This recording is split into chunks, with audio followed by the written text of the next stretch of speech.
오늘은 로마서 8장 30절을 중심으로 구원의 서정 영화 첫 번째 부활에 대해서 하나님의 말씀을 전하려고 합니다. 로마서 8장 30절을 보시면 구원의 서정에 관련된 부분들이 있다고 말씀을 드렸습니다. 28절에 보면 예정에 관련된 말씀이 있고요. 그러니까 하나님께서 창세 전에 하나님의 택할 자들을 예정해 두셨습니다. 그 예정된 자들을 하나님께서 때가 되셔서 부르십니다. 그리고 부르셔서 의롭게 하십니다. 의롭게 하신다고 하는 것은 말씀을 듣게 하시고 그럴 때 성령께서 우리 안에서 믿음을 유발시키셔서 예수 그리스도의 십자가의 그 죽으심을 믿게 하는, 그래서 의롭게 만드시는 그 역사를 말합니다. 그리고 이렇게 믿음으로 의롭게 된 자들을 하나님께서 자녀 삼으시고 그리고 거룩하게 하시고 그리고 어떤 고난과 역경 가운데서도 견인, 인내하시고 그리고 결국에는 영화에 이르도록 하시는 것이 하나님의 구원의 서정입니다. 그래서 오늘 로마서 8장 30절 우리가 지난주에 의롭다 하심에 대해서 말씀을 들었고 오늘은 영화롭게 하셨느니라. 마지막 우리를 영화롭게 하셨다고 하는 이 영화에 대한 내용들을 3주간에 걸쳐서 자세하게 우리가 함께 살펴보려고 합니다. 그 첫 번째로 오늘은 부활을 보겠습니다. 부활도 세 가지로 볼 것입니다. 첫째, 누가 부활할 것인가? 둘째, 무엇이 부활할 것인가? 그리고 셋째, 어떤 상태로 죽은 자가 부활하는 것인가? 여러분, 우리는 부활한다는 사실은 알지만 누가 부활하고 어떻게 부활하고 또 그 부활의 상태가 어떠한지에 대해서는 우리가 잘 모릅니다. 그러면 누가 부활을 합니까? 요한복음 5장 28절 29절에 보면 이렇게 말씀합니다. 이를 놀랍게 여기지 말라. 무덤 속에 있는 자가 다 그의 음성을 들을 때가 오나니 선한 일을 행한 자는 생명의 부활로 악한 일을 행한 자는 심판의 부활로 나오리라. 요한복음 5장에서 말할 때에 누가 부활한다고 말하냐 하면 다 부활한답니다. 그러니까 신자나 불신자나 다 같이 부활합니다. 그런데 선한 일을 행한 자는 생명의 부활로 악한 일을 행한 자는 심판의 부활로 나온다, 그렇게 말합니다. 그러니까 한 명도 예외 없이 다 부활한다는 것입니다. 그런데 부활할 때에 둘로 나뉘어져서 부활합니다. 선한 일을 행한 자와 악한 일을 행한 자. 선한 일을 행한 자는 생명의 부활로, 악한 일을 행한 자는 심판의 부활로 그렇게 부활한다고 말합니다. 그러니까 부활하고 나서 내가 심판을 받아보고 지옥 갈 것인지 천국 갈 것인지 그때 결정되는 것이 아니라 이미 부활할 때에 한 사람은 지옥으로 한 사람은 천국으로 딱 구별이 되어져서 부활한다는 것을 알 수 있습니다. 그러므로 성도 여러분, 죽어봐야 알지 누가 천국에 갔다 온 사람이 있고 지옥에 갔다 온 사람이 있느냐, 죽어봐야 아는 거지 이 땅에서 어떻게 하느냐라고 하는 사람들의 말은 틀렸습니다. 왜냐하면 죽은 이후에 부활할 때 이미 하나님의 백성과 멸망받을 백성으로 구별되어져서 부활한다고 분명하게 말씀하고 있기 때문입니다. 뿐만 아니라 선한 일을 행하고 악한 일을 행하는 것으로 이미 이 땅에서부터 죽음 직전부터 그 사람이 멸망받을 사람인지 아니면 영생을 얻을 사람인지가 결정이 되어지는 것입니다. 여기서 말하는 선한 일과 악한 일은 무엇을 말하는 것입니까? 이 땅에서 무슨 도덕적으로 착하고 선하게 사는 것을 말하지 않습니다. 악한 일이라고 하는 것은 뭐 도둑질하고 죽이고 뭐 그런 것을 말하는 것이 아닙니다. 선한 일이라고 하는 것은 하나님의 말씀대로 순종하며 사는 자들이 선한 일을 행하는 자들입니다. 하나님의 말씀을 무시하고 자기 중심으로 살다 죽은 자들이 악한 자들입니다. 예수를 믿는 것이 선한 일이고 예수를 믿지 않는 것이 악한 일입니다. 그러므로 선한 일을 행한 자라고 하는 말은 이 땅에서 예수 그리스도를 믿음으로 살다가 죽은 자들, 그런 자들은 무엇으로 부활한다고요? 생명으로 부활한다. 그러나 악한 일, 예수 그리스도를 믿지 않고 자기 중심으로 자기만을 위해서 예수를 배척하고 살다 죽었던 자들은 다 부활하는데 심판의 부활로 부활할 것이라고 분명하게 말합니다. 하나님의 나팔 소리가 울려 퍼지고 그때가 되면 모든 사람들이 모든 무덤문을 다 열고 다 일어날 것입니다. 전 인류가 다 듣고 일어날 것입니다. 땅에 묻힌 자나 바다의 깊은 곳에 빠져 죽은 자나 어디에 있던 자들이 다 듣고 일어납니다. 나팔 소리에 깨어나 일어난다는 것입니다. 고린도전서 15장 51절 52절에 보면 보라 내가 너희에게 비밀을 말하노니 우리가 다 잠잘 것이 아니요 마지막 나팔의 순식간에 홀연히 다 변화되리니 나팔 소리가 나매 죽은 자들이 썩지 아니할 것으로 다시 살아나고 우리도 변화되리라. 우리 주님이 천군 천사와 함께 나팔 소리로 재림할 때에 모든 인류가 다 그 무덤문을 열고 깨어서 일어난다고 말합니다. 여기 순식간에 갑자기 그들의 모든 것이 변화되어서 일어난다고 말합니다. 나팔 소리가 들리면 죽은 사람들이 순식간에 다 일어납니다. 그리고 그 뼈들이 누구랑 섞이지도 않고 자기 것만 뭉쳐서 사람이 됩니다. 흙으로 된 사람도 다 살아나고 죽지 않은 사람들도 다 변화된다고 말합니다. 나팔 소리와 함께 예수님께서 재림하시는 순간을 부활해서 모든 사람들이 다 본다는 것입니다. 예수 믿은 사람들도 볼 것이고 예수 믿지 않은 사람들도 다 볼 것입니다. 그리고 주님의 재림의 순간을 바라보는 믿지 않는 모든 사람들은 두려움과 공포에 휩싸이게 될 것입니다. 그때 그 나팔 소리는 어마어마한 공포와 위압감을 모든 사람들에게 안겨줄 것입니다. 마태복음 24장 30절에 보면 그때의 인자의 징조가 하늘에서 보이겠고 그때의 땅의 모든 족속들이 통곡하며 그들이 인자가 구름을 타고 능력과 큰 영광으로 오는 것을 보리라. 그 땅에 있는 모든 민족들이 예수 그리스도께서 재림하시는 그 광경을 다 볼 것이라는 것입니다. 그때 그들의 눈에는 그들의 가슴에는 통곡의 눈물이 흘러내릴 것입니다. 이것이 얼마나 큰 공포인지 이들은 가슴을 치면서 울부짖습니다. 지금까지 한 번도 경험해보지 못했던 공포와 두려움이 그들 위에 임하는 것입니다. 너무너무 무서워서 오줌을 지리고 사시나무 떨듯이 그들에게 임하는 그 공포는 이 땅에서 그 어떤 공포와도 비교할 수 없을 만한 그 공포와 두려움이 그들의 전 인격 가운데 임하게 될 것입니다. 사시나무 떨듯이 떠는 것도 부족해서 차라리 내 영혼이 죽었으면 좋겠다. 차라리 나를 죽여달라고 할 정도로 그 두려움 가운데 휩싸일 것입니다. 요한복음 6장 15절에서 17절에 보면 이렇게 말합니다. 땅의 임금들과 왕족들과 장군들과 부자들과 강한 자들과 모든 종과 자유인이 굴과 산들의 바위 틈에 숨어 산들과 바위에게 말하되 우리 위에 떨어져 보좌에 앉으신 이의 얼굴에서와 그 어린 양의 진노에서 우리를 가리라. 그들의 진노의 큰 날이 이르렀으니 누가 능히 서리요 하더라. 예수 그리스도의 그 부활하시는 그 모습을 바라보면서 바위야 산아 나를 가려라.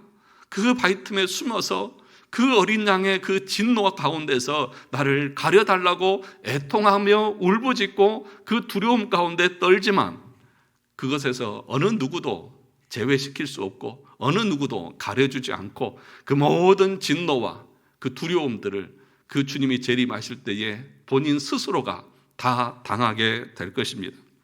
이것이 바로 주님이 심판주로 재림하실 때 믿지 않는 사람들의 반응인 것입니다. 그러나 믿음의 사람들, 끝까지 인내하며 믿음을 지킨 사람들은 이렇게 말할 것입니다. 아멘 주 예수여 어서 오시옵소서. 마라나타 아멘 주 예수여 오시옵소서. 두 손 들고 두 팔 벌려서 주님 오시는 그 광경을, 영광스러운 그 모습을 기쁨과 감격에 휩싸여서 그 주님을 맞이하게 될 것입니다. 이것이 부활할 때의 신자와 불신자의 극명한 대조의 모습인 것입니다. 그러면 무엇이 부활할 것인가?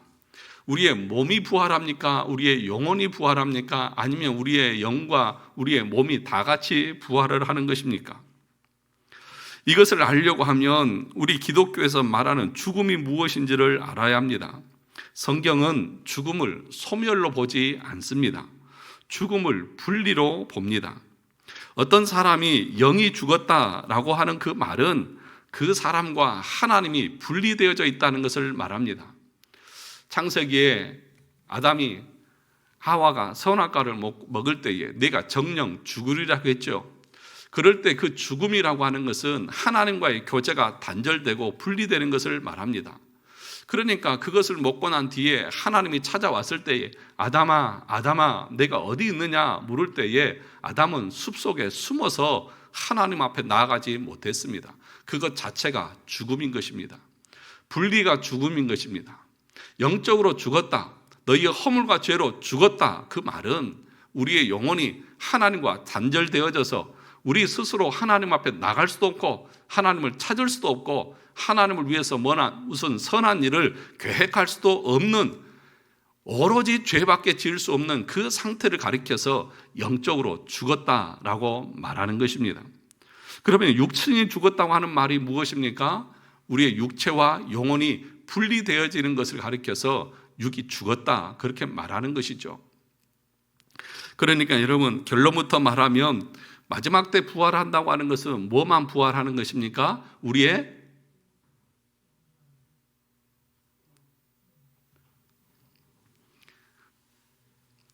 그렇게 설명을 해드려도 잘 모르시는 것 같아요. 뭐만 부활한다고요? 영이 왜 부활을 해요? 영은 죽지도 않는데. 죽음을 우리는 소멸이라고 말하지 않고 분리라고 말합니다. 우리 육체만 죽죠. 우리의 영은 죽지 않습니다. 그러니까 부활이라고 하는 것은 죽음을 전제하는 거잖아요. 죽어야 부활했다고 말하는 거잖아요. 그러므로 우리의 영은 죽지 않습니다. 우리의 영은, 우리의 육체가 죽었을 때에 육체는 땅으로 내려가지만 영은 하나님께서 주신 그 하나님의 고향을 하나님의 품으로 올라가는 것이죠. 그러니까 우리의 육체만 부활해서 영과 함께 결합되어지고 하나가 되어지는 것이죠. 그러면 어떻게 죽은 자가 부활할 것인가? 마지막 날에 죽은 자가 어떻게 살아나느냐? 로마서 8장 11절에 보시면 예수를 죽은 자 가운데서 살리신 이의 영이 너희 안에 거하시면 그리스도 예수를 죽은 자 가운데서 살리신 이가 너희 안에 거하시는 그의 영으로 말미암아 너희 죽을 몸도 살리시리라, 그렇게 말합니다. 예수 그리스도를 살리신 성령께서 우리 안에 계셔서 우리의 육체도 다시 살리신다고 그렇게 말씀하고 계시는 것입니다. 이 땅에 살아갈 때에 성령이 내 속에 내주하고 있고 내주하신 성령이 마지막 날에 심판대 앞에서 나를 부활시킨다는 것입니다. 무엇으로요? 생명의 부활로. 그렇기 때문에 이 사람은 일어나자마자 내 안에 성령이 있기 때문에 생명의 부활로 일어나는 것을 압니다. 중요한 것은 죽기 전에도 아는데 생명의 부활로 부활하는 사람들은 우리 안에 성령이 계시기 때문에 내가 생명의 부활로 부활하는 것도 안다는 것입니다. 그러면 죽으면 어떻게 천국과 지옥으로 분리가 되는지를 말씀드립니다. 죽음과 동시에 인간은 육과 영이 분리되는데 육은 땅으로 보냄받고 영은 낙원으로, 불신자의 영은 지옥으로 보냄을 받습니다. 신자의 영은 낙원으로, 불신자의 영은 지옥으로 나뉘어서 간다는 것입니다. 예수님께서 십자가에 달리실 때 한편 강도에게 이렇게 말씀하셨습니다. 누가복음 24장 43절에 예수께서 이르시되 내가 진실로 내게 이르노니 오늘 내가 나와 함께 어디에 있으리라? 낙원에 있으리라 하시니라. 그러면 낙원은 무엇이고 지옥은 무엇입니까? 낙원은 성도의 영혼이 가는 곳입니다. 그런데 영은 보이지 않고 잡히지 않기 때문에 땅이 없어도 낙원은 그냥 낙원입니다. 이 낙원은 영이 가는 곳이므로 장소가 필요 없습니다. 땅이 아니기 때문에 육은 갈 수 없고 오직 영만이 갈 수 있는 것입니다. 이때 인간의 의식은 살아있으면서 육체의 부활을 기다립니다. 성도도 불신자도 그대로 자기의 의식을 가지고 영은 살아서 존재하고 있다는 것입니다. 지옥은 불신자의 영이 가는 곳입니다. 그러니까 죽을 때부터 나누어지는 것이죠. 신자의 영은 낙원으로, 불신자의 영은 지옥으로 나누어지는 것입니다. 부자는 지옥에 있으면서도 낙원에 있는 나사로를 보고 알 수 있었듯이 그 의식 자체를 가지고 지옥에 가든지 낙원에 간다는 것입니다. 그러니까 그때부터 괴로운 것입니다. 여러분, 의식을 가지고 존재하기 때문에 지옥에 간 불신자의 영은 그 지옥에 가는 그 순간부터 부활하는 그 순간 모든 과정들이 그에게는 괴로움이고 고통인 것이죠. 누가복음 16장 24절에 보면 불러 이르되 아버지여, 아버지 아브라함이여, 나를 긍휼히 여기사 나사로를 보내어 그 손가락 끝에 물을 찍어 내 혀를 서늘하게 하소서. 내가 이 불꽃 가운데서 괴로워하나이다. 부자가 지옥에 가서 하고 있는 말입니다. 그러니까 여러분, 부자가 지옥에서 그 지옥의 고통 가운데서 의식이 있어요, 없어요? 있잖아요. 의식이 있으니까 그 고통을 느끼면서, 괴로움을 느끼면서, 또 아브라함 품에 안겨 있는 나사로를 바라보면서 그 고통 가운데 부르짖고 있는 것 아닙니까? 손가락에 물 한 방울이라도 찍어서 내 혀를 서늘하게 해달라. 사랑하는 성도 여러분, 이 말씀이 우리에게 알려주는 정확한 내용이 있습니다. 그것은 뭐냐 하면, 첫째는 낙원과 지옥은 분명하게 존재한다는 사실입니다. 누가 가봤느냐? 안 가봤어도 성경에서 분명하게 진리로 말씀해주고 있기 때문에 우리는 믿는 것입니다. 뿐만 아니라 지옥은 끔찍한 고통이 존재하는 것이라는 사실을 정확하게 알려줍니다. 이 누가복음 16장에서 이 지옥에 간 나사로의 이야기는 여러분, 단순히 그 정도일까? 그 정도면 나도 견딜 수 있겠다. 그것이 아니죠. 얼마나 힘들고 고통스럽고 또 천국이 얼마나 좋으냐를 말하고 있지 않습니다. 천국이 분명하게 존재하고 지옥이 분명히 존재하고 있다고 하는 사실을 정확하게 알려줄 의도로 이 이야기를 기록하고 있는 것입니다. 이렇게 낙원에 가는 성도와 지옥에서 고통받는 불신자의 영혼이 마지막 심판을 받기 위해서 육체의 부활을 기다리는 것입니다.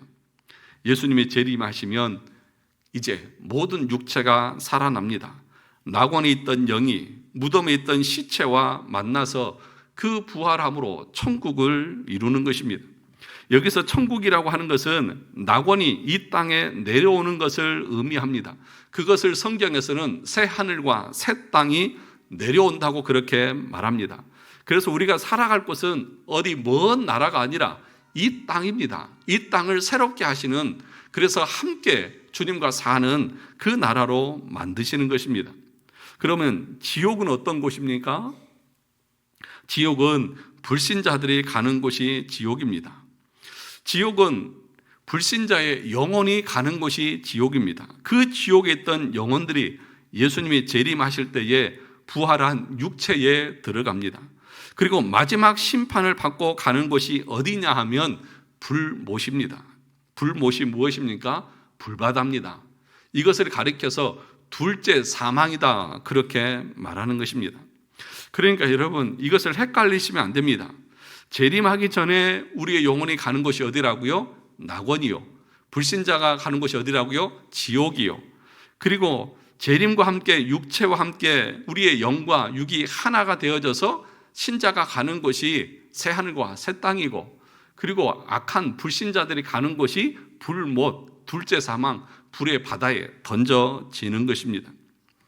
요한계시록 20장 12절과 15절에 보면 또 내가 보니 죽은 자들이 큰 자나 작은 자나 그 보좌 앞에 서 있는데 책들이 펴 있고 또 다른 책이 펴졌으니 곧 생명책이라. 죽은 자들이 자기 행위를 따라 책들에 기록된 대로 심판을 받으니 바다가 그 가운데서 죽은 자들을 내주고 또 사망과 음부도 그 가운데서 죽은 자들을 내주매 각 사람이 자기의 행위대로 심판을 받고 사망과 음부도 불못에 던져지니 이것은 둘째 사망 곧 불못이라.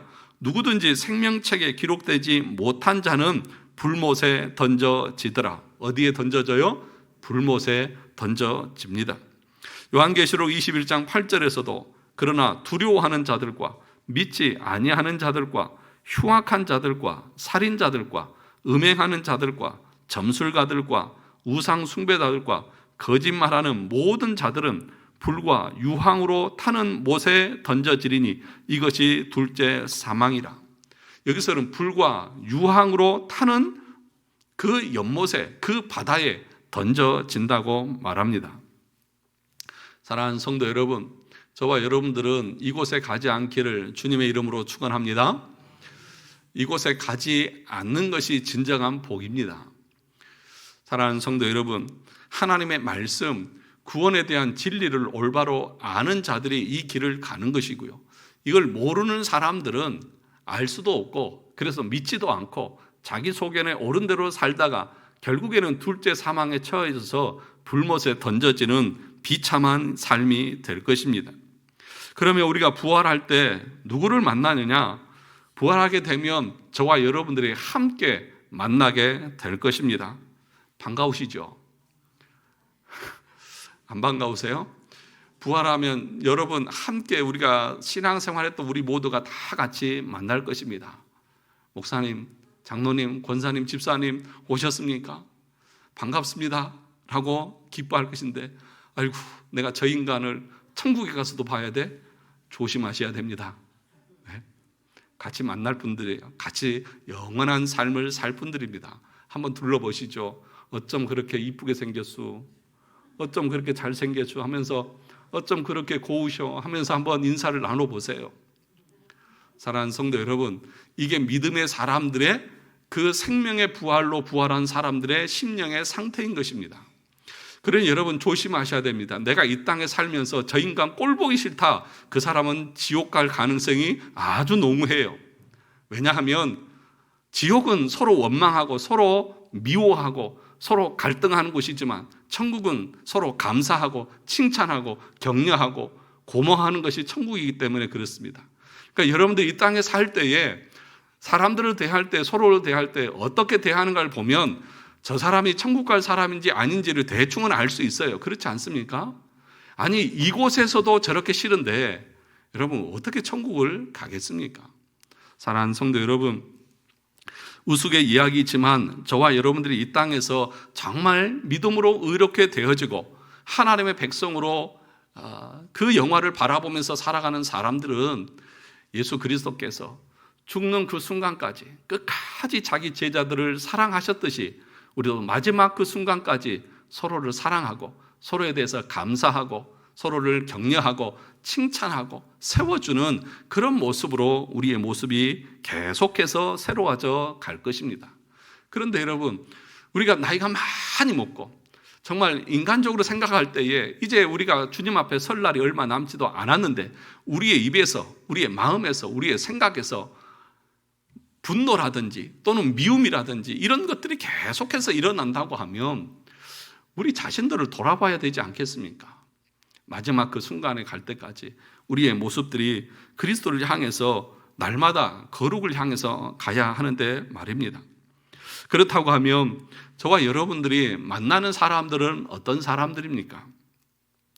여기서 만난다고 하는 뜻이 무엇이냐 하면 나의 가장 친한 친구가 믿는 자냐 믿지 않는 자냐는 것입니다.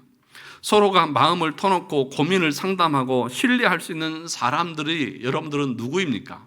예수 믿지 않는 친구들입니까? 아니면 교회 안에서 신실하게 믿음 생활하는 사람들입니까? 나는 밖에서 예수 믿지 않아도 그 친구하고는 나는 말이 너무 잘 통하고 그 친구하고는 진짜 내 고민을 다 털어놓고 얘기할 수 있다. 그 사람이 지옥 갈 가능성이 높은 사람입니다. 왜냐하면 저와 여러분들의 영혼이 새로워지고 여러분들이 거듭난 심령들이라고 하면 정말 하나님의 나라의 가치관을 가지고 여러분들이 살아간다고 하면 세상 사람들과 대화가 안 됩니다. 진솔한 대화가 안 돼요. 가치관이 다르고 삶의 목적과 방향이 다른데 어떻게 같이 얘기가 될 수 있느냐 하는 것이죠. 저는 가끔씩은요, 그래서 이 신앙관이 다르면 같은 성도들이라 할지라도 대화가 안 돼서 답답할 때가 얼마나 많은지 몰라요. 그래서 여러분, 우리가 신앙생활 한다고 해도 교단만 달라도요, 대화 자체가 너무 힘들어요. 물론 세상의 사람들도 예수 믿는 우리와 대화할 때에 도대체 너하고는 무슨 말을 못하겠다. 여러분, 그래서 예수 믿자고 말하고 전도해 보십시오. 너 그런 말 하려면 나한테 연락하지 마. 그리고 끊어버리잖아요. 그런데 여러분이 지금, 나는 지금 가장 친한 사람이 교회 안에, 신앙 안에 있는 사람들이 아니라 신앙 밖에 있는 사람들이라, 그러면 여러분의 영혼이 뭔가가 문제가 있다는 것을 여러분 아셔야 합니다. 그래서 천국 갈 사람들은 자기 주변에 신앙적으로 천국 갈 사람들이 많아요. 근데 지옥 갈 사람들은 자기 주변에 지옥 갈 사람들이 많아요. 보세요. 여러분, 세상 사람들을 만나지 말라는 말이 아닙니다. 아니, 목사님, 내가 사회생활도 해야 하고 직장생활도 해야 되는데 그러면 그 사람들하고는 한마디도 말하지 말라는 얘기입니까? 그런 얘기가 아니죠. 그 사람들을 전도하기 위해서 만날 수 있고 그 사람들과 일상생활을 할 수 있습니다.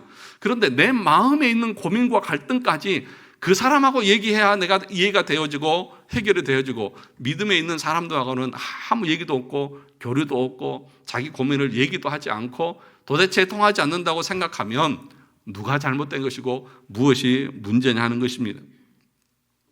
여러분, 꼭 기억하셔야 합니다. 참된 성도는 불신자와 이야기하는 것이 너무 답답하고 힘듭니다. 믿지 않는 사람들과 얘기해 보십시오. 그러니까 믿지 않는 사람들과 여러분의 신앙관을 가지고 얘기해 보십시오. 그 사람들이 아하, 나도 동의한다, 나도 그러고 싶다, 그런 사람이 몇이나 있을 것 같느냐는 것이죠. 집안에 있는 자식들도 내가 신앙에 대해서 얘기하고 믿음에 대해서 얘기하면 그런 얘기 그만하라고 그러면서, 그런 얘기 하려면 나한테 말도 꺼내지 말라고 하는 그런 상황 아닙니까? 그런데 어떻게 밖에 있는 사람들하고 내가 그렇게 편안하게 자유롭게 모든 대화들을 깊이 나눌 수 있다는 말입니까? 그것은 내 영혼이 아직 예수 그리스도가 누구인지 모르기 때문일 것입니다.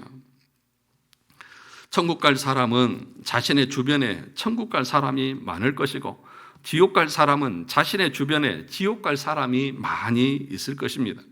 그래서 부활할 때 우리가 서로를 만나서 무슨 이야기를 하느냐? 누구야? 너도 왔구나. 얼마나 감사하냐? 우리가 세상에 있을 때에 정말 기뻤던 적이 언제냐? 예수 믿고 우리가 함께 주 안에서 교제하고 사랑할 때 아니냐? 지금 와서 보니까, 이 심판대에 와서 보니까 우리가 돈을 많이 갖는 것도, 명예를 갖는 것도, 권력을 가지는 것도 그거 아무 의미 없는 것이었구나. 여기 와서 보니까 분명하게 알 수 있구나 라고 하는 것을 서로가 고백하게 될 것입니다. 여러분, 얼마나 많은 설교자들이 이 땅의 것은 아침 안개와 같고 이 땅의 것은 한 줌의 흙과 같이 사라진다고 얼마나 많이 힘주어서 얘기합니까? 그럼에도 불구하고 사람들은 믿지 않습니다. 그래서 차라리 신앙을 포기했으면 포기했지, 돈은 포기를 못하고 세상의 것은 포기하지 못하는 것입니다. 그렇게 아침부터 밤늦게까지 그것을 추구하고 쫓아 살다가 결국에는 불못에 던져지는 비참한 인생이 되는 것입니다. 그것처럼 어리석은 인생이 어디 있느냐는 것입니다. 그렇게 말해도 의심하고 믿지 않습니다. 그런데 천국 가서 심판대 앞에서 그때서야 성경에서 말한 것이 진짜였구나, 목사님이 그렇게 설교 시간에 얘기했던 그 천국과 지옥에 관한 것들이 사실이었구나 라고 하는 것을 그때서 깨닫게 될 것입니다. 그러나 그때는 이미 돌이킬 수 없고 그때는 이미 때가 늦은 것입니다. 그러면서 우리가 서로에게 감사할 것입니다. 주변을 돌아보십시오. 고맙다 친구야, 고맙다 누구야, 너 때문에 내가 예수를 믿어서 이 불못에 던져지지 않게 되었구나, 정말 고맙다 고맙다, 그런 말들을 하게 될 것입니다. 여러분, 이러면서 생명으로 부활한 사람들은 거기에서 얼마나 많은 칭찬과 감사와 격려가 일어나는지 모릅니다. 이 모든 것이 당신 덕입니다. 이 모든 것이 목사님 덕이고 장로님 덕이고 권사님 덕이고, 야야 네 덕이다, 너 때문이다, 고맙다 라고 하면서 서로가 감사하고 서로가 격려하며 칭찬할 것입니다. 그리고 나서 우리는 그 육체와 영혼이 결합되어져서 영원한 천국의 그 기쁨을 누리게 될 것입니다. 그런데 사망의 부활로 일어난 사람들은 어떻습니까? 아침에 출근 시간에 늦어져서 괴종시계가 울릴 때 깜짝 놀라서 일어나는 사람처럼 우리 주님의 나팔 소리에 깜짝 놀라서 일어날 것입니다. 그 소리를 듣는 순간부터 그들은 공포에 휩싸이고 부들부들 떨기 시작하면서 안 돼라고 하는 그 비명 소리를 지르지만 그때는 이미 늦었습니다. 이러한 자들은 생전에 위선자로 교회로 왔다 갔다 하면서 참된 믿음을 갖지 못했던 자들일 것입니다. 부활할 때 이미 이들에게는 지옥 갈 자라고 하는 그 낙인이 찍혀져 있습니다. 누가 봐도 그들이 지옥 갈 자라는 것은 대번에 알 수 있습니다. 그렇게 비명 가운데 일어난 그들은 자신들의 친구들을 만날 것입니다. 어떤 친구들을 만날까요?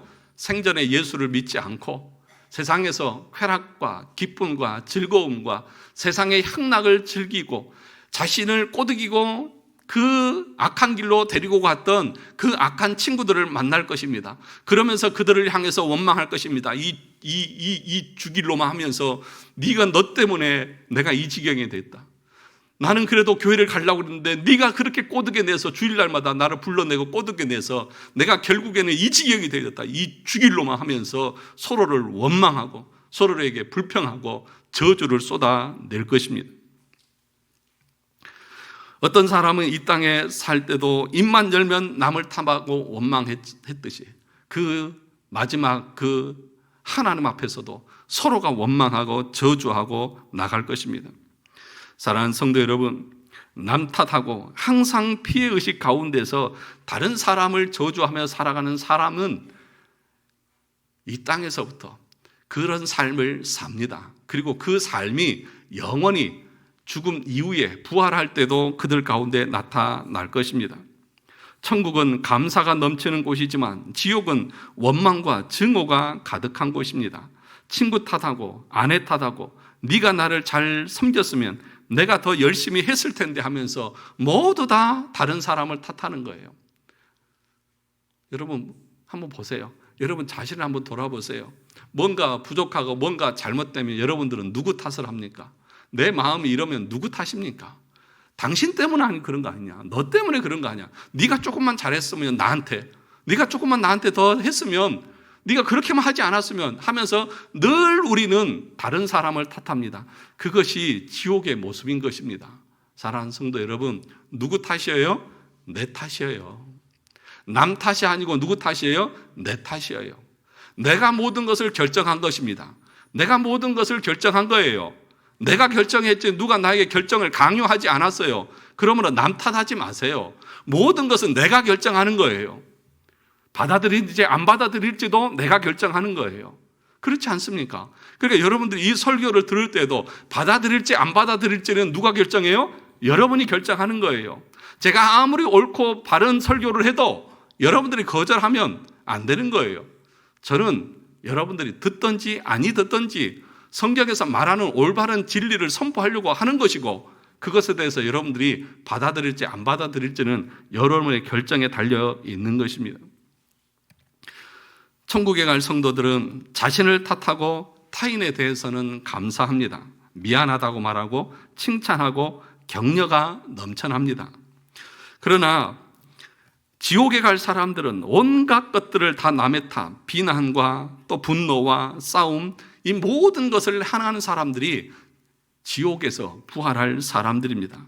그래서 이들은 일어나는 순간 그 모든 것을 다 합니다. 그 두려운 것은 지옥 가기 전에 이 땅에서 다 들통난다는 것입니다. 사랑하는 성도 여러분, 그러니까 여러분 잘 보셔야 돼요. 지옥 갈 사람들은 이 땅에서도 늘 남을 탓을 해요. 그래서 늘 자기는 잘못한 게 하나도 없어요. 자기는 다 옳고 이 사람 때문이고 저 사람 때문이고 그래서 계속 남 탓만 해요. 그것이 지옥 갈 백성들의 영적인 상태고 모습이라는 거죠. 그러면 부활할 때 우리의 몸의 상태가 어떠하느냐? 생명의 부활로 부활한 사람들은 영광의 몸으로 변화될 것입니다. 예수님께서 변화산에서 그 영광의 몸으로 변화되었던 것처럼 가장 아름답고 존귀한 모습으로 우리의 상태가 변화될 것입니다. 그러니까 우리는 영원히 늙지 않을 가장 젊고 아름다울 때의 그 모습으로 변화될 것입니다. 그래서 보면 볼수록 좋습니다. 이것이 우리 몸의 부활의 상태입니다. 사랑하는 성도 여러분, 연세가 드셔서 얼굴도 쭈글쭈글하고 몸도 힘도 없고 연약하죠. 그러나 부활 때가 되면 가장 아름다운 모습으로, 여러분들이 거울 앞에 섰을 때 보면 내가 김태희보다 더 멋있다, 내가 누구보다 더 이쁘다 라고 하면서 여러분의 자신의 모습을 보면서 기뻐하고 감사하게 될 것입니다. 그러니 지금 그렇게 연지곤지 찍고 막 그렇게 하지 않으셔도 여러분 괜찮아요. 그런데 여러분, 사망의 부활로 부활하는 사람, 그러니까 믿지 않는 사람들은 어떻게 부활한다고 말하냐면 수치와 부끄러움을 당할 몸으로 부활한다고 그렇게 말합니다. 악인이 사망의 부활을 할 때 어떤 모습으로 있는지 성경은 구체적으로 말하고 있지는 않습니다. 그러나 많은 성경학자들이 악한 자들, 그러니까 믿지 않는 자들이 부활할 때 그 모습을 어떻게 설명을 하냐 하면 다니엘 12장 2절의 말씀을 근거로 설명을 합니다. 이런 말씀입니다. 땅의 티끌 가운데서 자는 자 중에서 많은 사람이 깨어나 영생을 받는 자도 있겠고 수치를 당하여 영원히 부끄러움을 당할 자도 있을 것이며, 그러니까 영생을 받는 자도 있고 수치를 당해서 영원히 부끄러움을 당할 자도 있다. 여기서 수치를 당하고 부끄러움을 입는다고 하는 그 말을 어떻게 설명하냐 하면 외모적으로 설명을 합니다. 외모적으로 너무 수치스럽고 부끄러운 거예요. 여러분, 예를 들어서 누군가가 혹이라도 뭐 이렇게 얼굴이 좀 막 이렇게 좀 그 상처가 있고 흉이 있고 막 이러면 사람들 어때요? 가리려고 그러잖아요. 그러니까 악한 자들이 부활할 때에 어떤 모습이냐, 마치 바로 왕의 꿈에 나타난 살찐 소와 깡마른 소처럼 생명으로 부활하는 자와 사망으로 부활하는 자는 그 외형적으로 극명하게 차이가 난다는 것입니다.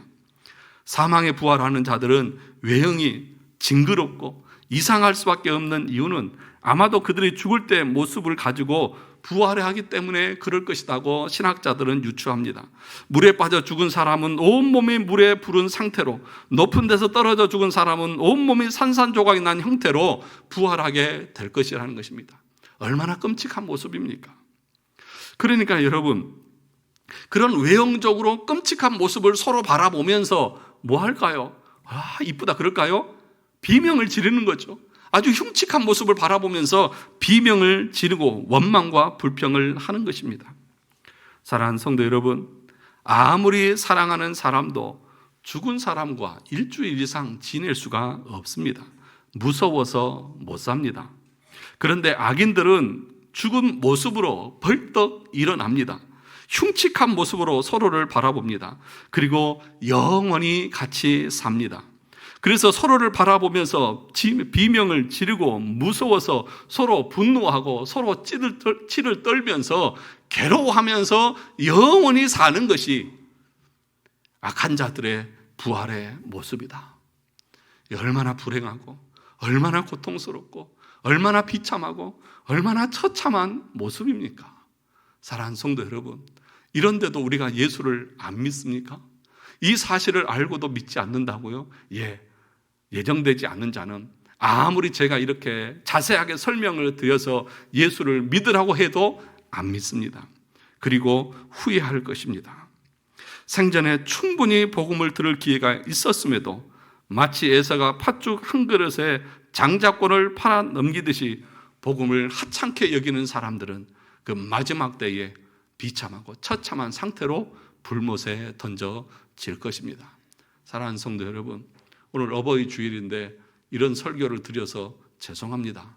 그러나 여러분, 정말 어버이에게 효도하는 길은 맛있는 밥 한 끼 사주고 용돈 두둑히 넣어주는 것이 아니라 하나님의 말씀을 전해서 우리 아버지 어머니의 그 영혼들이, 우리 자녀들의 영혼들이 이 처참하고 비참한 이 불못에 던져지지 않도록 끊임없이 계속해서 복음을 전하는 것이 아니겠습니까?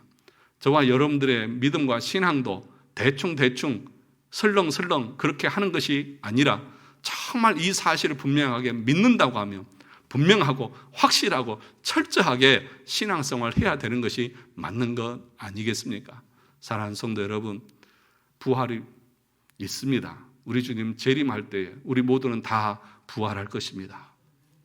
그 부활할 때에 여러분들이 생명의 부활로 나오시는 복된 인생들이 되시기를 주님의 이름으로 축원합니다.